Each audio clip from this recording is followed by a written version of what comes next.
الثامنة ما زلنا مواصلين مع les panels. تحية لكل tous les panélistes, tous les modérateurs. Jusque-là, un big up à Talaq Moulem, tout le panel aussi sur l'entrepreneuriat et la femme. On va parler résilience, on va parler d'appui à l'écosystème entrepreneurial et en faire un écosystème plus résilient. Donc on a une belle représentation de ce qui se fait aujourd'hui. Il y a pas mal d'initiatives, on ne peut pas les savoir toutes, mais on a quelques-unes qui soutiennent, qui appuient aujourd'hui l'écosystème entrepreneurial et surtout sur l'aspect résilience. Alors, je vais commencer par ma droite, pour ceux qui nous regardent. Donc, je vais commencer par Mazen El-Qassem, donc, qui est expert technique international chez Expertise France. Marhaba. Bonjour. Bonjour. Et on a Yahya Houri, qui est Managing Director Flat Six Lab. Ensuite, on a M. Houssem Aoudi, qui est fondateur de Afkar. Marhaba. Marhaba Houssem. On va devoir choisir à un certain moment si on va continuer en français ou en arabe. Mathieu peut-être en arabe, donc justement Mathieu Vanel qui est directeur des projets Initiative Tunisie, donc on va en parler tout à l'heure pour ceux qui ne connaîtraient pas éventuellement, et last but not least on a la CDC avec Sahbi Alfi qui est chargé de projet. Bienvenue à tous sur ce panel. Alors, on va commencer avec vous. Vous étiez le premier à prendre le micro. Mazen, aujourd'hui, on parle d'appui, tout simplement, d'appui à cet écosystème et en faire un écosystème plus résilient. De toute façon, ce n'est pas maintenant qu'on va essayer de le faire. On a commencé, heureusement, surtout depuis cette crise, depuis carrément la première vague. Donc, tout simplement, une question toute simple. Que faites-vous aujourd'hui pour appuyer la résilience de cet écosystème ?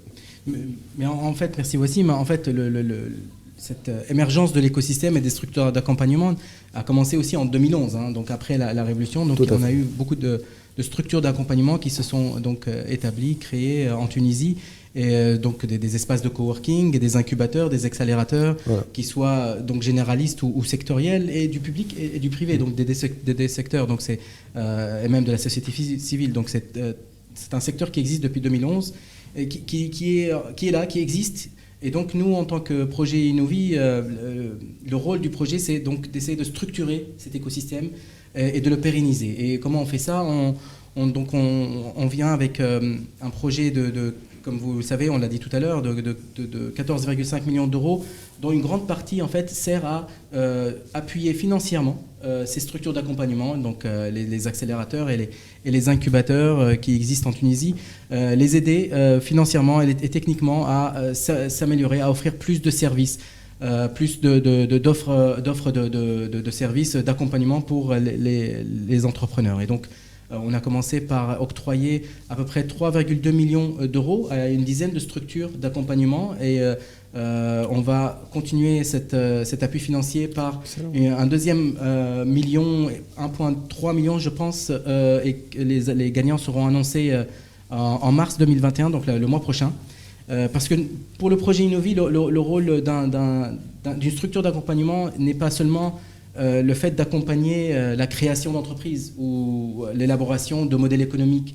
C'est plutôt c'est plus encore, je pense qu'il a un rôle de diffuser cette culture entrepreneuriale dont on parle depuis ce matin avec le salon Riada, de susciter les jeunes et de susciter cette prise d'action, de passer à l'action pour les jeunes et de commencer à entreprendre. Et puis surtout aussi, comme on le voit pendant la crise, d'être aussi un accompagnateur, un peu un menteur, accompagnateur psychologique pour donner les outils un peu comment être résilient, s'adapter, pivoter, trouver de nouvelles solutions à cette crise. Donc voilà, c'est ce qu'on fait, on essaie de faire ça avec nos bénéficiaires, donc les structures d'accompagnement, et on offre aussi des formations, on a des modules de formation, une cinquantaine je pense de modules de formation pour aider les structures d'accompagnement à se structurer, à donner des services, à créer des lieux d'innovation, etc. Donc, voilà. J'ai envie de faire voyager le micro jusqu'à vous, Mathieu, parce que tiens, ça me permet de rebondir. Ils soutiennent entre autres des initiatives. Ils soutiennent entre autres initiatives, la vôtre, Initiative Tunisie. Alors peut-être pour ceux qui ne connaîtraient pas, déjà en 2 mots, présenter ce que vous faites. Alors, présenter le réseau Initiative Tunisie qui a démarré en 2014 à Mednine. Donc le concept de Initiative, il est né, il est inspiré du concept français Initiative France qui a fait ses preuves depuis plus de 25 ans avec aujourd'hui des dizaines de milliers d'entrepreneurs financés par cet outil qui est le prêt d'honneur sur lequel on pourra revenir ultérieurement. Donc ce réseau, il se structure, il se consolide depuis cette année-là, 2014, la première plateforme associative, initiative Mednin. Depuis, elle a fait d'autres petits et toutes ces structures ont décidé de se fédérer autour d'une tête de réseau, en réseau, pour couvrir chaque année toujours plus le territoire tunisien. Vous l'expliquez, vous travaillez sur le développement de cet écosystème depuis 6-7 ans aujourd'hui en Tunisie. Alors développer un écosystème déjà c'est pas facile, c'est pas chose facile, mais en plus développer aujourd'hui un écosystème qui se doit d'être résilient, parce qu'on l'a vu, hein, c'est pas tout le monde qui peut survivre. Enfin, il n'y a pas beaucoup de casse pour l'instant, il faut le dire, mais ça pourrait arriver. On sait que certains souffrent, donc aujourd'hui, comment travailler dorénavant et d'ores et déjà sur un écosystème qui serait résilient? Alors, bon, nous, à titre personnel, le réseau Initiative Tunisie n'a pas l'ambition de structurer un écosystème, elle a surtout vocation à structurer le maillon qu'elle représente. Tout à fait. Donc nous, on est sur quelque part une niche, à savoir le prêt d'honneur, donc un instrument qui apporte des fonds propres aux entrepreneurs qui développent ou qui reprennent une entreprise ou qui la créent. Donc nous, vraiment notre cœur de métier, c'est d'octroyer et d'accompagner des entrepreneurs à travers cet instrument qui est le prêt d'honneur, qui permet de consolider les fonds propres de l'entrepreneur et de potentiellement boucler son schéma de financement et son plan de financement pour créer ou relancer ou reprendre une entreprise. Surtout relancer en ce moment, et on sait que beaucoup en ont besoin. Ça peut aller jusqu'à, par curiosité? Alors, ça peut aller de 3 000 à 30 000 ou voire même 50 000 dinars pour justement les projets les plus innovants. Donc ça, c'est une possibilité qui a été permise notamment grâce au projet Innovi, de pouvoir apporter, je dirais, un plus de financement en fonds propres sur des projets particulièrement innovants. D'accord. Alors, Yahya Houri, ensuite, j'ai envie de garder la CDC pour la fin, pour voir la macro ensuite que fait la CDC, parce qu'il y a des gros projets aujourd'hui. Yahya Houri, alors, vous êtes à la tête de Flat Six Lab, qui est un acteur, au moins, on peut dire, acteur régional, aujourd'hui, présent en Tunisie depuis quelques années. Alors, quels sont, selon vous, les besoins de cet écosystème aujourd'hui, par ces temps qui courent, et puis sur les prochaines années, parce que je pense que c'est parti pour rester du moins un petit moment, et puis si c'est pas ça, c'est peut-être autre chose. Donc c'est le moment ou jamais d'avoir cette capacité de résilience, et c'est maintenant qu'il faut développer dans ce sens. Absolument. Donc Flat Six Labs, qui est un accélérateur de start-up, donc c'est un programme d'accompagnement pour les start-up qui sont un peu plus avancées, donc après l'étape du prototype, et qui est aussi un fonds d'investissement. Donc on investit dans toutes les startups qu'on accompagne. Donc ça fait 3 ans et demi qu'on est en Tunisie. On a investi dans 50 startups jusqu'à maintenant. À travers la région MENA, on est présent sur 7 pays. On gère environ 50 millions de dollars à travers toute la région. Donc moi j'aime bien en fait le mot résilience. Parce que c'est-à-dire quoi? C'est vraiment, pour moi en tout cas, c'est la capacité de réagir à des effets externes. Réagir ou survivre doesn't really matter, mais j'aime bien ce mot, et c'est vraiment, on arrive à bien juger un entrepreneur de sa capacité à être resilient. Et je pense que tu avais absolument raison, Mazen, c'est pas du tout seulement relié au Covid, ça peut aussi être relié au climat politico-économique du pays. Ça peut être des fois relié à des effets internes. Par exemple, les hauts calibres dans votre start-up quittent pour aller à l'étranger. Il faut, et là on le voit, on l'a vu dans les 50 entrepreneurs qu'on a soutenus, on voit comment est-ce qu'ils réagissent à ces genres de choses-là qui sont d'habitude négatives, et c'est leur réaction qui définit leur succès. Donc, si je reviens à votre question, qui était quels sont vraiment les facteurs dont les entrepreneurs ont besoin, ils ont besoin de plus de soutien, pas nécessairement financier. Il commence à y avoir de plus en plus d'argent, et d'ailleurs c'est grâce à des acteurs comme Expertise France, Union Européenne et d'autres, mais c'est vraiment la capacité de créer des ponts entre les gens en Tunisie, mais aussi à l'extérieur, parce que vraiment c'est un tout petit pays, la Tunisie, et donc pour vraiment pouvoir aller plus loin, on a absolument besoin d'aller à l'extérieur, et là ça devient un peu plus compliqué. On reviendra d'ailleurs sur ce sujet. Houssem Aoudi, vous êtes pratiquement l'entrepreneur dans ce panel, mais vous-même, vous appuyez, vous soutenez d'une manière ou d'une autre depuis des années cet écosystème. Certains diraient même que le nombril de cet écosystème, c'était chez vous, c'était à Cogit au tout début. Bref, ça c'est moi qui le dis, c'est d'autres qui le disent. Je sais que c'est pas vous qui... Mais aujourd'hui, au-delà de ça, vous êtes entrepreneur. Donc, selon vous, quelles sont les priorités, quels sont les vrais besoins aujourd'hui par ces temps qui courent et que peut faire une structure comme la CDC ou des structures comme celles qui se sont exprimées jusque-là pour appuyer le développement de cet écosystème? On ne peut pas le développer comme on l'a fait depuis des années. Écoute, je ne pense pas que j'ai la compétence pour répondre à cette question. Ce que je sais, c'est que ce que la CDC fait aujourd'hui avec Smart Capital et ce qu'ils sont en train de lever comme fonds de fonds va changer la donne en Tunisie. Va changer la donne sur la région. Bon, là, on a un startup pack qui est bien, qui reste assez orphelin sans la loi d'investissement, sans le code de change, qui doivent changer, mais au moins les efforts de Mme Bouthane et ses équipes à la CDC, ce qu'ils sont en train de faire est très important, voire même vital pour que la Tunisie prenne sa place sur l'échiquier du monde des startups. D'ailleurs, je vous recommande de lire ce que Yahya et Salma ont écrit il y a quelques jours comme article sur entrepreneur.com. C'est très important, c'est enlightening en fait. Mais nous de notre côté, à Afkar ou sur mes autres structures, ou ce que je fais comme business angel, c'est aussi montrer la voie quelque part, essayer d'ouvrir de nouvelles portes et montrer aux autres que ça marche. C'est ce qu'on a fait avec Cogit, c'est ce qu'on a fait avec Afkar, et c'est ce que je suis en train de faire en tant qu'angel. Là, et d'ailleurs, et c'est pour ça qu'on est là, on est là parce qu'il y a le financement de l'AFD et de la CDC, mais aussi de Drozos, la GIZ, l'Union Européenne et tout. Malheureusement, on n'est pas chez Novi, on ne le sera peut-être pas, mais on travaille avec les autres pour justement pousser pour que ce écosystème thrive. Excel. Là, ce qu'on est en train de faire aussi avec FlaxX Lab et d'autres acteurs, avec un de nos bailleurs de fonds qui s'appelle Hivos, c'est de mettre à disposition de plein d'incubateurs un outil qui s'appelle Njano, qui est maintenant dans 12 pays africains d'ailleurs, qui est un incubator in a box, qui permet aux incubateurs de justement travailler 100% en ligne ou dans un modèle hybride, sans être affectés par des pandémies type Covid ou sans être affectés par une limite géographique. Et on l'offre gratuitement. Donc là, le prochain, ce sera, je pense, FlaSix qui va l'essayer en Tunisie avant de le mettre ailleurs. Mais on a des coworking space et des incubateurs en Tunisie qui ont déjà commencé à le faire. 12 pays africains, comme je vous l'ai dit. Et on essaie de justement jouer notre rôle sur ça.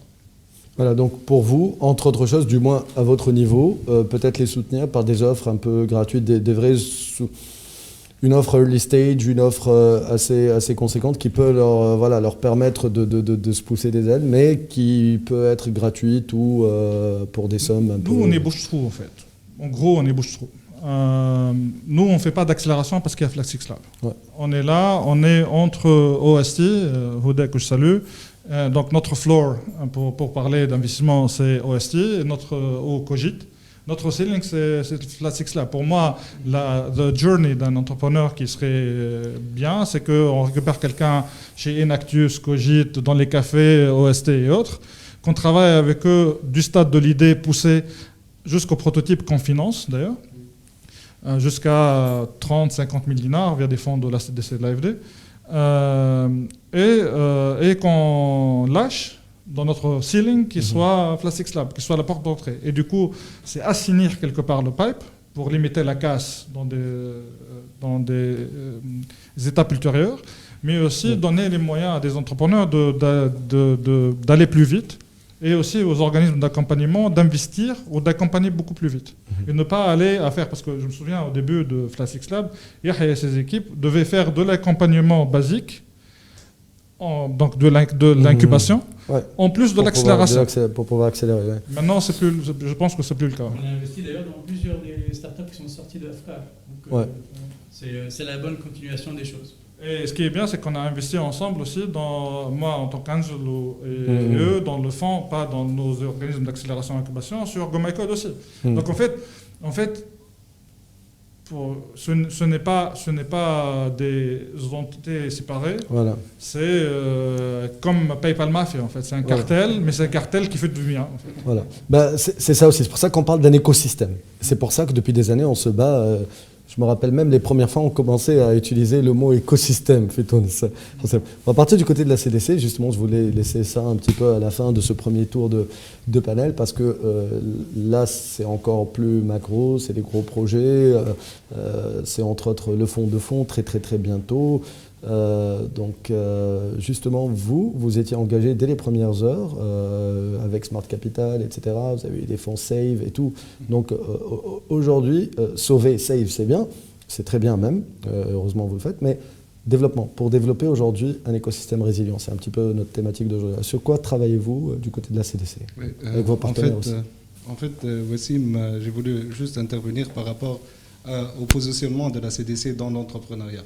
En fait, la CDC s'était créée en 2011 et depuis les premières années, s'était intéressée par rapport aux fonds d'investissement ou par rapport aux des projets structurants.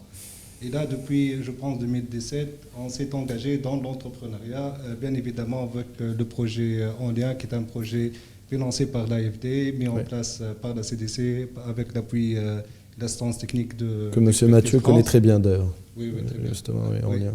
Donc, c'est un projet de 5 millions d'euros pour financer principalement 5 initiatives, dont notamment Initiative Tunisie, Afkar. Il y a une autre composante du projet qui est une composante dédiée à l'API, au réseau des pépinières d'entreprises de l'API, de la restructuration des pépinières d'entreprises publiques de l'API. Et donc, c'était une première expérience de la CDC dans l'entrepreneuriat. Et essayer de comprendre l'écosystème de l'entrepreneuriat, des intervenants et tout. Après, c'était le projet ANAVA avec notamment la Banque mondiale et la création du premier fonds de fonds dédié principalement au financement des startups et aussi la poche écosystème, la poche accélérateur, incubateur et tout. Donc la CDC se veut bien être une composante principale dans l'entrepreneuriat. Donc elle cherche bien évidemment à écouter des parties prenantes.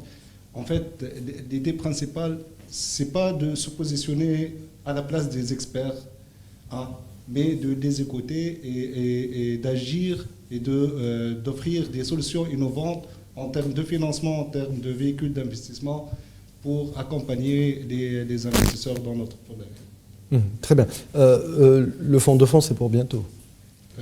On est sur la dernière ligne de droite. Ouais. Ouais. Une bonne partie de l'argent, enfin il peut démarrer, une bonne partie de l'argent a été levée, donc il faut encore...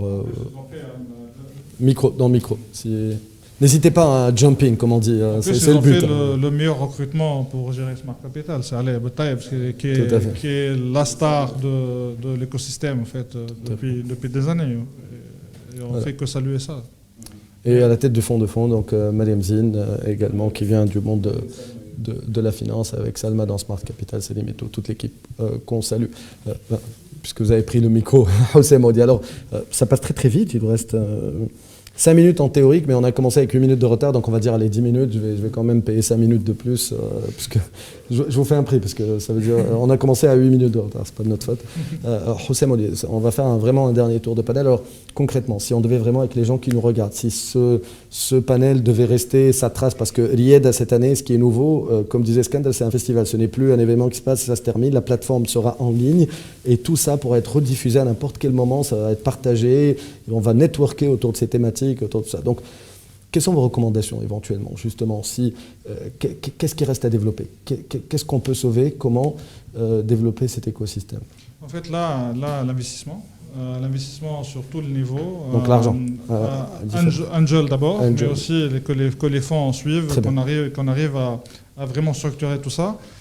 Et que derrière, on arrive à monter dans les prochaines années, j'espère dans les 5-10 années qui suivent, un écosystème qui soit autonome sans dons étrangers. Parce que franchement, là, on est sur Atravinos et il faut vraiment que des initiatives soit autonome, qu'on puisse injecter de l'argent dans l'écosystème, que cet écosystème donne des fruits et qu'on puisse derrière avoir de belles success stories qui lèveraient beaucoup d'argent, qui feraient des exits et qui investiraient à leur tour. Parce que là, quand même, depuis l'aventure de Cogit, là, on est à notre 9e année de travail sur l'écosystème. Ça commence à porter des fruits. Ça ne reste pas assez comparé à tous les efforts qu'on aurait fait. Donc là, il est temps que cet écosystème devienne mature. Yahya, peut-être Pour moi, honnêtement, donc pour revenir au thème de la résilience, ce que je voudrais vraiment encourager, c'est justement, je vais dire out of the box thinking, mais c'est vraiment simplifier la notion. On a absolument besoin d'entrepreneurs qui réussissent à réfléchir d'une façon complètement différente. On est dans un monde qui change tout le temps, et quand on parle d'entrepreneur, on ne parle pas nécessairement start-up. On voit donc TPM. On en parlait justement avec Riyad de la 7e version. Il y avait des centaines de personnes devant nous. Là, on est tout seul dans un studio. Ils ont réussi à dire on veut quand même faire une 8e édition. On veut que ça réussisse. En plein milieu du Covid, on s'adapte. On a eu plusieurs entrepreneurs qui ont utilisé la même technologie, mais pour des raisons complètement différentes. Et c'est ces gens-là qui vont réussir le plus. C'est-à-dire que nous, c'est très simple dans notre portfolio de 50 startups en Tunisie. Ceux qui réussissaient assez bien et qui étaient habitués à une certaine manière de fonctionner, c'est ceux qui se sont cassés la gueule le plus, excusez-moi le terme. Et ceux qui, justement, ne réussissaient pas trop, avaient assez du clear thinking pour dire « Allez, je vais tenter autre chose » et ça a vraiment bien réussi pour eux. Donc c'est quand même, c'est très clair que dans un monde qui change tout le temps, et ça, il ne faut pas se leurrer, c'est l'avenir. Là, il y a le Covid-19, mais il y aura plein d'autres choses. C'est les gens qui vont réussir, c'est vraiment les gens qui auront la capacité de s'adapter le plus rapidement possible. Mathieu, on va revenir du côté de Mathieu Vanel. Pour vous, alors, oui. Bon, juste un tout petit rebond sur. Je suis tout à fait d'accord avec Oussem, effectivement. Je crois qu'il doit y avoir progressivement un relais et une autonomisation d'une certaine façon, et aussi une stabilité dans justement le financement de ces fonds, les financements de fonds de prêts d'honneur, des fonds sur le soutien financier du fonctionnement de toutes ces structures d'accompagnement qui ont un modèle économique très particulier. Donc oui, effectivement, donc la CDC s'est déjà lancée vraiment de manière très importante dedans. Donc on attend bien sûr plus que jamais que effectivement l'État, à travers la Caisse des dépôts ou d'autres institutions, puisse effectivement prendre de plus en plus le relais, le plus possible, sur effectivement les bailleurs internationaux, qu'on remercie bien entendu pour leur appui jusqu'à présent. Dans le cadre pour revenir sur la thématique de notre panel aujourd'hui, moi je vais parler plus particulièrement du réseau Initiative Tunisie et de son offre de prêt d'honneur. Donc on a bien vu en 2020 beaucoup de difficultés chez nos entrepreneurs, bien entendu, qui sont pour la plupart des très petites, moyennes entreprises. On a pu, grâce à la flexibilité et notre modèle, je dirais, de finance solidaire, on a pu négocier avec chacun d'eux pour des rééchelonnements, par exemple, des remboursements. Donc ça permet effectivement, ça a pu permettre à un certain nombre d'avoir une bouffée d'oxygène. Et donc ça, c'est pas une injonction d'un État ou autre, ou d'un bailleur. Ce sont des initiatives que le réseau a prises et de manière très individuelle, pour répondre de manière évidente, rapide, à leurs difficultés. Bien sûr, en ces temps-ci, l'accompagnement et le suivi de ces entrepreneurs s'intensifie. Nous, on a des capacités qui sont encore relativement limitées, qui fait que le suivi et l'accompagnement ne peut pas être franchement toujours à la hauteur des attentes des entrepreneurs qui sont grandes. Et c'est pourquoi, effectivement, on a besoin aussi, dans ces cas-là, de tous les acteurs de l'écosystème pour venir effectivement apporter à l'entrepreneur une petite pierre et un appui dont il a besoin dans ces temps très particuliers. Tant qu'on est là, je voulais revenir à Mazen, mais tant qu'on est là, la CDC, vous avez entendu pas mal d'idées. Comment vous vous positionnez par rapport à tout ça? Comment vous voyez soutenir tout ça? Parce que CDC, c'est un trésor de guerre aujourd'hui, qu'on le veuille ou non. C'est pas mal de moyens. Donc comment vous pouvez soutenir tout ça? Rien que les idées qui ont germé ici. En fait, je parlais tout de suite en termes d'écoute des parties prenantes et de management avec les parties prenantes. En fait, on sait très bien qu'il y a pas mal de niches de développement de l'entrepreneuriat, par exemple des crowdfunding ou des mécanismes innovants d'entrepreneuriat et le rôle de la CDC. Selon le PDG de l'API, hier, il était avec le ministre par intérim, il lui a dit donnez-moi des textes et on va passer ça très très vite, on va essayer de passer les textes d'application pour le crowdfunding. C'est ce qu'il a dit hier. Et le rôle de la CDC, en fait, c'est de chercher et proposer des solutions pour appuyer l'entrepreneuriat. J'ai pris l'exemple de crowdfunding. On peut parler aussi des obligations vertes, des green bonds. Il y a pas mal de mécanismes innovants qu'on peut creuser et trouver en fait des solutions pour accompagner l'entrepreneuriat. D'accord.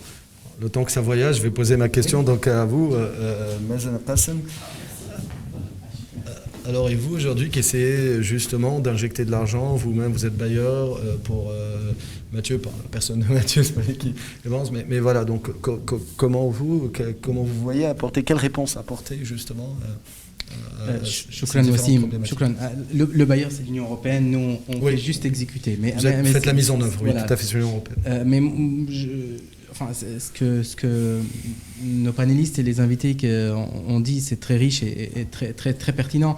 Moi, j'ajouterais, et je voudrais répondre à ta question de quelles recommandations. Et moi, je pars du terrain, de ce qu'on a vu ces derniers mois pendant la crise. Et une des recommandations, c'est cette collaboration entre toutes les structures d'accompagnement. Vous en avez parlé un petit peu tous les deux, mais je pense qu'il faut vraiment faire ça à échelle un peu nationale. Et parce je dis ça pourquoi ? Parce que on a vu pendant la crise que ces structures d'accompagnement, en fait, les entrepreneurs, ils n'ont pas assez de voix pour pouvoir faire passer des lois ou pour plaidoyer, faire du lobbying pour ce qu'ils ont besoin. Donc c'est ces structures d'accompagnement comme AFCAR, Flat6, Initiative qui vont relayer ça, qui vont être un peu le catalyseur pour passer. Et je parle par exemple, vous avez parlé de SAFE tout à l'heure. SAFE, c'est un instrument par exemple qui est venu, en fait, qui a été relayé par donc Smart Capital qui connaissent bien le terrain, Tunisian Startup et les autres structures d'accompagnement qui ont dit voilà, on a besoin d'un instrument pour sauver ces startups qui sont touchées par le Covid. Qu'est-ce qu'on fait ? Et donc Innovi avec la CDC et Smart Capital ont trouvé la solution Save et l'ont mise en place. Donc plus de pouvoir on a et plus d'impact on aura pour le cadre, cet environnement et cet écosystème. Donc travailler ensemble, une communauté, collaborer ensemble, je pense que ça c'est une de nos recommandations, à part bien sûr l'investissement, le financement et puis bien sûr plus de pérennisation nationale en fait, d'avoir cette appropriation nationale de l'écosystème. Il reste 30 secondes. Qui veut prendre la parole ? Yahya Rodé peut-être à l'exercice des 10 secondes depuis ce matin. Non, je suis absolument d'accord avec tout le monde. Il faut absolument qu'on collabore. Donc, comme l'a dit Hussam, on essaie de le faire de plus en plus. On le fait avec d'autres comme Impact Partner, OST, etc. Donc, c'est la seule façon d'ailleurs dont on peut collectivement tous se mettre ensemble, soit pour changer un peu le framework juridique, soit pour aussi essayer d'attirer beaucoup plus d'investissements dans le pays. Donc, Hussam avait mentionné un article que j'ai coécrit il y a quelques semaines. Moi, honnêtement, je recommanderais à tout le monde d'écrire de plus en plus sur la Tunisie pour vraiment mettre le spotlight sur l'innovation qu'il y a, parce qu'il n'y a pas beaucoup de gens qui le comprennent. Très bien. En tout cas, Hussam, vous voulez ajouter quelque chose ? Oui, on a du mal à avoir des news sur la Tunisie. Quand on est côté GCC et Golf, on n'arrive pas à savoir ce qui se passe en Tunisie, malgré qu'on a des startups tunisiennes qu'on ne connaît pas ici, qui ont levé des millions et des millions là-bas. Aujourd'hui, les efforts de Flat6, ce qu'ils sont en train de faire de OSI sur le Maroc ou autre, font que ça marche. On est tous la main dans la main. Aujourd'hui, il faut juste que ça devienne un truc national. Bravo à toutes et à tous. Vous voulez... Oui, allez-y. Moi, S'il y a quelqu'un qui... Dire, comme un outsider, parce que je suis pas tunisien, mais encore une fois, et je l'ai dit ce matin, je pense que l'idée c'est de valoriser, comme tu dis Hossam, de valoriser cette expérience tunisienne, parce qu'il y a beaucoup de choses, et il y a beaucoup d'innovations, et j'ai toujours été impressionné par l'innovation, et puis surtout pendant la Covid, des choses qui sont sorties de la Tunisie. On a vu ça à l'international, mais il faut faire ça plus encore, parce que je pense que la Tunisie a un atout, enfin beaucoup d'atouts, dont celui de cette jeunesse qui a beaucoup de talent. Et donc, il faut valoriser, capitaliser toutes ces expériences à l'international. Mathieu, vas-y. Juste 10 secondes. On parlait effectivement d'un coup de projecteur. Pour finir, illustrer, voilà, il y a quelques jours, dans Le Monde, un quotidien quand même beaucoup lu et connu, il y a eu un témoignage et un article entier sur un des bénéficiaires de notre réseau, mais qui était aussi bénéficiaire d'autres programmes, comme d'autres programmes en Tunisie, de production de fleurs comestibles à Tabarka. Donc vous voyez comme quoi nos startups innovantes dans les territoires peuvent arriver jusqu'au monde.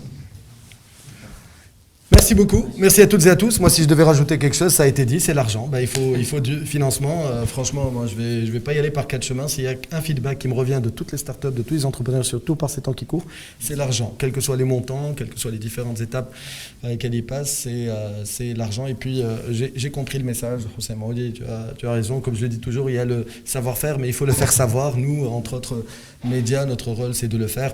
Il faut soulever un point quand même, qu'en plein Covid, quand l'argent était rare, même ailleurs, quand tout le monde regardait ce qu'ils allaient faire, on a une start-up tunisienne de Grombay avec 3000 m², Next Protein, qui a levé 10 millions quand même de dollars. Donc ça montre aussi entre autres choses, que Hossem est en train de dire. Merci à tous, merci à vous, merci à toutes les équipes qui sont là, ils sont très nombreux. Il y en a même plus que derrière les caméras qu'ici, donc c'est eux qui sont en train de faire passer tout ça. Bravo à TPM d'avoir tenu bon cette année de le faire. Et voilà, donc l'IED, ça continue. Sur le www.lied.tn.